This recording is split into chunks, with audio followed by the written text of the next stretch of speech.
நம்ம free fire யூடியூபர்ஸ்ல வந்து பார்த்தா எத்தனை பேர் உள்ள வந்திருக்காங்க, எத்தனை பேர் வெளியில போயிருக்காங்க. அப்படி கேமை விட்டு வெளிய போனா ஒரு டாப் 3 யூடியூபர்ஸ் பத்தி பார்க்க போறோம். இதுல உங்களுக்கு எந்த யூடியூபர்ஸ் பிடிச்சிருக்கு சொல்லிட்டு கமெண்ட்ஸ்ல சொல்லுங்க. இந்த சாட்சியில் வரும் அனைத்தும் உண்மையே, யாரையும் குத்தி காட்டுவதற்கு அல்ல. நம்பர் 3 வந்து பாத்தீங்கன்னா கேமிங் புயல் தான் இருக்காரு. இவர் வந்து பாத்தீங்கன்னா ஒரு நல்ல யூடியூபர்னே சொல்லணும். கேமுக்குள்ள வந்தாரு, திடீர்னு வெளிய போனாரு, திடீர்னு உள்ள வந்தாரு, திடீர்னு வெளிய போயிட்டாரு. பிசி வாங்குனாரு, எல்லாரும் லைவ் போடுவாங்க தான் நினைச்சிருந்தாங்க. ஆனா கடைசி வரைக்கும் லைவ் போடாம போயிட்டாரு.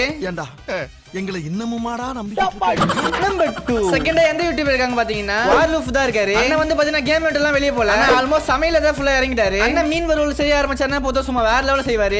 ஏங்க சமையல் தான் செய்வார் சொன்னா நீங்க ஏதோ தப்பா நினைச்சுக்காதீங்க. நம்பர் 1 ஃபர்ஸ்டா வந்து பாத்தீங்கன்னா குட்டி கோகுல் தான் இருக்காரு. அப்ப இருக்க சின்ன பசங்க வந்து பார்த்தா இவர் ரொம்ப ரொம்ப பிடிக்கும். வந்து பார்த்தா பெண்கள் சவகாசம் இவருக்கு ரொம்ப அதிகமாயிடுச்சு. என்ன பண்றது, அவரும் ஆண் தானே, அவருக்கும் நிறைய ஆசை இருக்கும்ல. இப்ப நான் யாரை சொல்லிட்டு இருக்கேன் சொல்லிட்டு உங்களுக்கே தெரியும். வேற யாரு எஸ்ஜி அப்புறம் லேக்கா வாரியர் சொல்லிட்டு இருக்கேன்.